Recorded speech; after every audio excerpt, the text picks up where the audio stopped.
বল্টুর শিক্ষক বল্টুকে বললেন, তুমি তো দেখছি কিছু পারো না। শুনো, কাউকে বলবে না যে তুমি কিছু জানো না, বলবে তুমি সব জানো, মনে থাকবে তো? বল্টু বলল, আচ্ছা স্যার।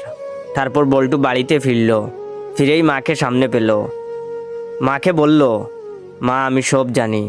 তখন বল্টুর মা বললেন, আরে দূর বুকা, তোর পাশের বাড়ির আঙ্কেল তো শুধু চা খেতে এখানে আসেন, এর চেয়ে বেশি কিছু না। এই নে 100 টাকা, মুখ বন্ধ রাখিস। বল্টু তো অবাক।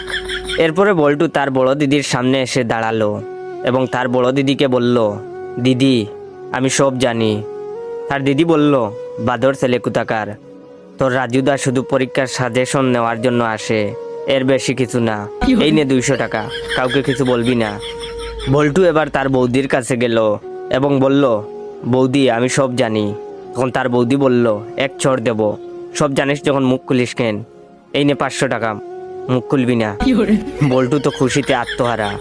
তারপর বল্টু তার বাড়ির প্রতিবেশীর কাছে গেল এবং বল্টু বলল, কাকু কাকু আমি সব জানি। তখন তার প্রতিবেশী বললেন, সব জানিস যখন তাহলে আর কাকু বলে ডাকছিস কেন? আয় খোকা, আমার বুকে আয়।